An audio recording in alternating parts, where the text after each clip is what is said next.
Marathwada धर्मप्रांत CNI Chhatrapati Sambhajinagar येथील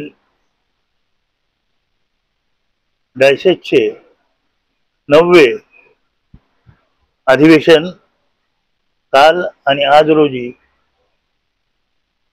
Christ church हॉलमध्ये संपन्न झाले। सदर अधिवेशनासाठी मराठवाड्यातील संपूर्ण चर्चचे प्रतिनिधी आलेले होते आणि सदर प्रतिनिधीमधून झालेल्या गेल्या 3 वर्षाच्या कार्यकाळात झालेल्या कामाचा आढावा मराठवाडा धर्म प्रांताचे सन्माननीय बिशप रेव्हरंड प्रकाशजी पाटोळे यांच्या अध्यक्षतेखाली सन्माननीय सचिव डॉक्टर लाल बहादूर कांबळे, उपाध्यक्ष SS खंडागळे व खजिनदार डॅनियल आठवले यांच्या मार्गदर्शनाखाली घेण्यात आला। त्यामध्ये सचिवांनी तसेच खजिनदार, महिला मंडळ, तरुण संघ यांनी आपले अहवाल केलेल्या कार्याचे अहवाल तसेच तरुण संघाने अहवाल आपल्या सभागृहाला सादर केले। त्यावर चर्चा होऊन सदरचे ठराव संमत करण्यात आले।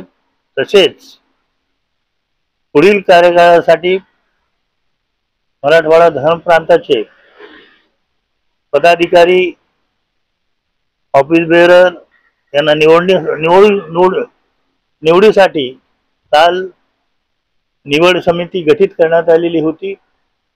सदर निवड समितीने आपला अहवाल आज माननीय अध्यक्ष राईट रेव्हरंड प्रकाश पाटोळे साहेब यांना सादर केला आणि तो सभागृहापुढे आल्यानंतर त्यांनी सभागृहाने तो मान्य करून निवड समितीने शिफारस केलेले पदाधिकारी म्हणजे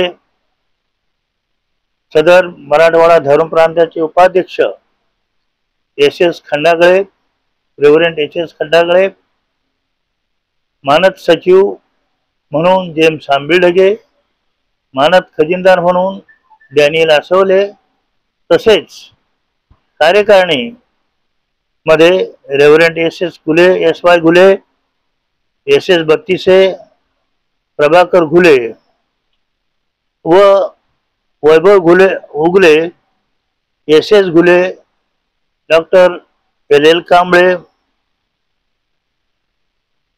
सौ बबिता घुले, निर्मला गुडेकर, सौ अर्चना राठोड व तरुण संघामधून हर्ष निर्मळे यांची बिनविरोध निवड झाली। त्या निवडीला सभागृहाने मान्यता दिल्यामुळे हे सदरचे पदाधिकारी तसेच मराठवाडा डायसेसचे ज्या उपसमित्या आहेत त्यावरील पदाधिकारी यांच्या निवड झाल्याबद्दल माननीय अध्यक्षाने जाहीर केले। निवडून आलेले सर्व पदाधिकाऱ्यांचे, विशेषतः सचिवांचे सर्व उपस्थितांनी स्वागत करून त्यांचे अभिनंदन केले व त्यांच्या पुढील कार्यकाळात शुभेच्छा दिल्या। तसेच मावळते सन्माननीय सचिव डॉक्टर लाल बहादूर कांबळे यांनाही प्रेमाचा निरोप देण्यात आला, कारण डॉक्टर कांबळे हे मॅनेजिंग डायरेक्टर म्हणून मुंबई येथे व उत्तर भारतीय मंडळीच्या जवळजवळ 22 स्टेटच्या UCNITच्या ट्रस्टवर मॅनेजिंग डायरेक्टर म्हणून कार्यरत आहेत।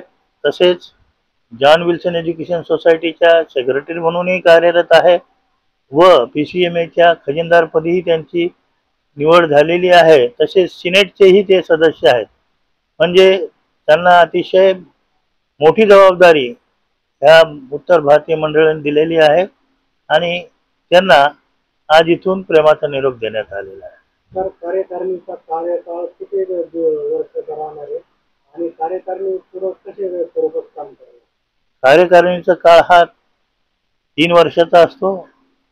ह्या कार्यकाळात त्यांनी धर्मगुरूचे पगार, तसेच चर्चेसचे ॲडमिनिस्ट्रेशन व इतर सर्व बाबीवर लक्ष देऊन धर्मप्रांताची कशी प्रगती होईल, त्यांच्या आर्थिक अडचणी, त्यांच्या ज्या अडचणी आहेत, धार्मिक असो किंवा मालमत्तेच्या असो, त्या सोडवण्यासाठी ते कार्यरत असतात. सर, तुमची निवड झालेली आता परत, तर तुमची जबाबदारी आता यापुढे काय वाढेल? नक्कीच आता माझी जबाबदारी सचिव म्हणून मराठवाड्याच्या धर्मप्रांतात झालेली असल्यामुळं माझी जबाबदारी अतिशय वाढलेली आहे आणि मला या कार्यकाळात जे डायसेसनी धर्मप्रांताने जिम्मेदारी दिलेली आहे ती मी पार पाडण्याची अथक प्रयत्न करून जास्तीत जास्त धर्मगुरूंना पगार कसा वाढेल, त्यांच्या आर्थिक समस्या कशा सोडवता येतील, तसेच चर्चेसचे जे प्रश्न आहेत ते कसे सोडवता येईल याकडे मला लक्ष द्यावे लागेल. तर या निमित्ताने समाज बांधवांना काय आवाहन करणार? समाज बांधवांनी आम्हाला निवडून दिलेलं आहे, त्यांच्या शुभेच्छा आमच्या पाठीशी आहेत आणि त्यांना चांगलं काम करून दाखवण्याचं आम्ही मनात ठरवलेलं आहे. आपलं नाव सर? धन्यवाद. जेम्स आंबिलडगे, सचिव, मराठवाडा धर्मप्रांत, CNI, छत्रपती संभाजीनगर.